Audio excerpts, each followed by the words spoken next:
Hi guys, this is Bhupender Singh and you're watching our YouTube channel SME Dehradun. And today's tutorial is on Arduino IoT Cloud. It's quite similar to Blink 2 as well as having very good GUI. It's work on both web as well as in mobile dashboard. Even people who don't want to go with Blink 2.0, they can start with it. It's even easier than Blink 2.0. So let's start. So guys, to start with Arduino IoT, we require the following components: ESP32 or NodeMCU ESP8266 board, 330 ohm resistor, LED, two male connecting wires and breadboard. Now we connect the LED with ESP32 board. So this is the breadboard and this is an ESP32 Wi-Fi board. And if you have a NodeMCU ESP8266 Wi-Fi board like this, then you can also go ahead with it. And this is LED, this is a 330 ohm resistor, these are the two male connecting wires. Now place the ESP32 board in the breadboard. Okay, wait, I will show you the circuit diagram for both so that you can easily connect your hardware. So this is the circuit diagram for ESP32 board, and if you are using NodeMCU ESP8266, then for them you need to follow this circuit diagram. You can also download this circuit diagram from the video description below. It will help you.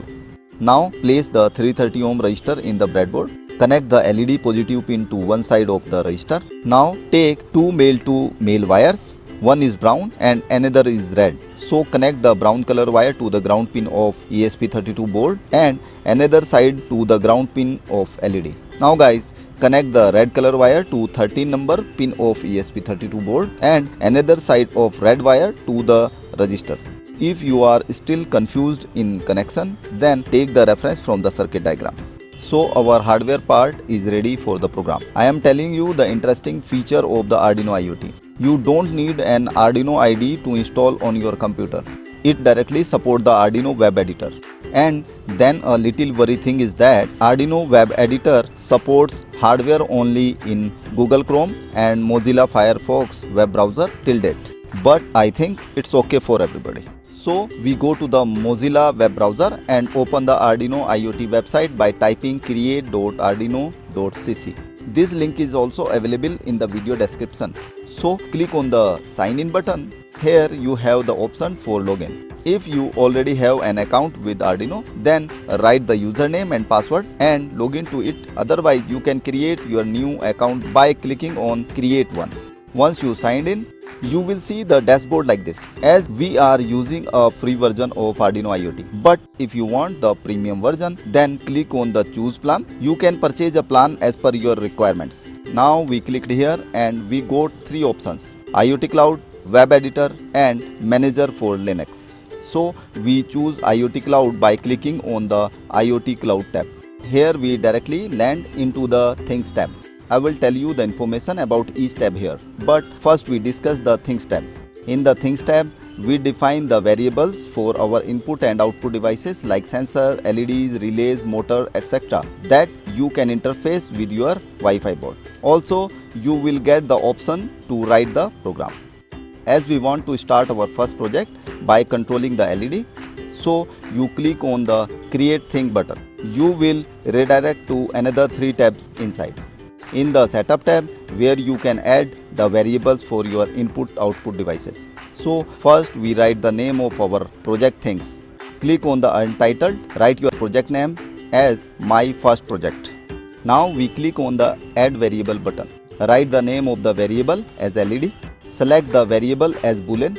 Below, variable permission must be on read and write option and variable update policy must be on change. What is the meaning of it? It means we can read or write the data on LED variable and value will be changed only when any sensor or we push the manual data to LED variable. So I think it is clear now. So we click on the add variable. So this is how we can add any variable to our Arduino IoT Cloud project. Now we need to add ESP32 board. So click on the select device link under devices. Here you have the option for set up your device. If you have an Arduino IoT board, then you can select it. As we are using ESP32 Wi-Fi board, then we click on third party device. So if you are using NodeMCU ESP8266, then you select ESP8266. You can also select the LoRaWAN if you are using it. We select the ESP32 board. Now click on the select model, search for ESP32 Groover module and click on continue.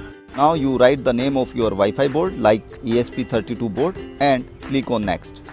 Now you will get the secret key and device ID of your project. We need to save these credentials. If you forget it, you cannot recover it. So you scroll to the top and click on the download the PDF. Now below, click on I saved my device ID and secret key and click on continue. Our board has been set up successfully. Click on done. You can also see your device information here.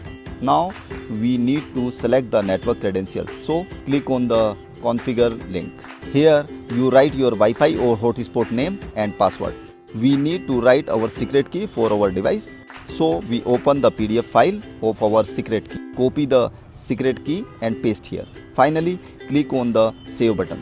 So this is how our network credentials have been added. Now time for programming code. We click on the sketch tab. Here we got a message that to upload the programming through the USB port, you need to install Create Agent on your computer. So we click on learn more. Here we click on the download button to download the Create Agent and save the file. Before installing the Create Agent to your computer, you need to update the Java in your computer. It supports the Create Agent to run on our computer and provide the USB COM port to upload the program online to our board. So we go to the search option and search for Java. We got the Java app, click on it. The Java control panel has been opened. Click on the update tab. Note it must be selected so that Java automatically update while updates are available for it. And below, click on the update now option to update it. Okay. Once Java is updated, go to the location where we download the Create Agent. Right click on it and click on Run as Administrator. Setup has begun. Click on the next. Here select Accept the Agreement option and click Next. Click on Next here. Here it asks that Create Agent will work beside Google Chrome and Mozilla Firefox. As I already told you that this Create Agent will only work with Mozilla and Chrome. So select No and Next. Click on the Next. As you can see, Arduino Create Agent has been installed on your computer. So click on the Finish button. You can see the running icon on the right side of your desktop. Once you click on the icon, you will see the Pause Agent option. Means Arduino Create Agent is running. Now back to the program. We will open this Arduino program to the web editor. So click on the Open Full Editor. Our programming code has been opened in the Arduino web editor. You can see README, property and secret key of your project here.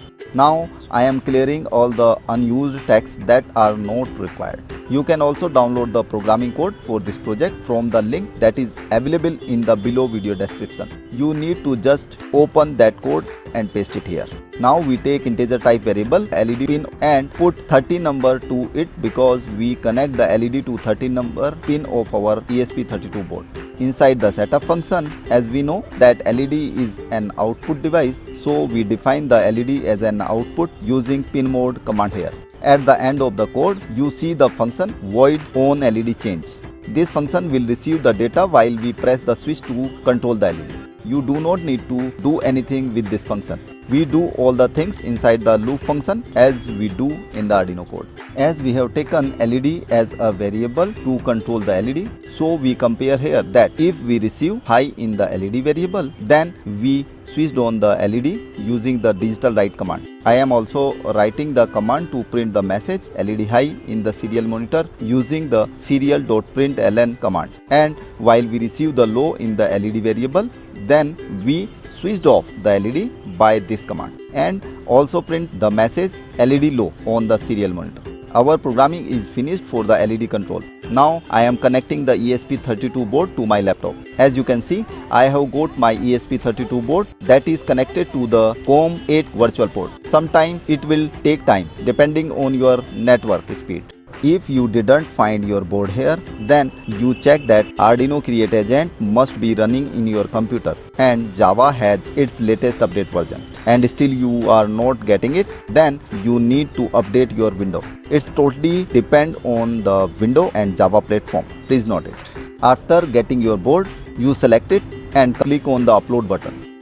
You can see the uploading process here like we see in our offline Arduino IDE. Uploading done to our computer. Now back to Arduino IoT. Click on the dashboard. Here click on build dashboard. We can add widgets to control and monitor our input and output devices here. First we give the name to our project dashboard as my first project. Now click on the add button. You will see the number of widgets for your project. As we need only switch for our project, so we click on the switch. It is added to the dashboard. Now we add a LED variable to the switch so that when we press the switch, the value of the LED variable will change and we will get that value to our programming code. Okay, so click on the switch and property has been opened. Here click on the link variable. We got our project things here with the name my first project and we also got the LED variable. So click on link variable here. This is how our variable is linked to the switch widgets. Now click on done. So we can see the preview of our dashboard from here. And if you want to replace it, then click on edit, then drag and drop it where you want to place it. You can also see the mobile preview of the dashboard here. Now back to the Arduino web editor. Open the serial monitor to see how it works. As you can see, our board is going to connect with Arduino IoT Cloud. It has been connected and it shows LED low message. We go to the Arduino IoT dashboard and click to switch it on. You can see it displayed the message as LED high in the serial monitor. Now download the mobile app for Arduino IoT. So go to the App Store and search for Arduino IoT. And Android user, they can download it from the Google Play Store. As you can see on the top, we got the Android IoT Cloud Remote app. I have already downloaded it. So open the app. As you can see, we have got our project template here. Click on it and you get your switch in the dashboard that we added in the Arduino IoT web dashboard. Let's see the live demo with hardware. When I switched it on, LED turned on, and when I switched it off, then LED turned off. It is working fine with mobile app. So let's see the demo with a web dashboard. While I switched on from the web dashboard, then LED set to glow and status of the switch also turned on in the mobile app. And when I switch off from the web dashboard, LED gets off and the switch also turned off in the mobile app. So guys, this is how you can start your first project with the Arduino IoT. It is quite similar to Blink and has a good UI. If you have any query, write in the comment box. All the material related to this video available in the video description below. You can download it from there.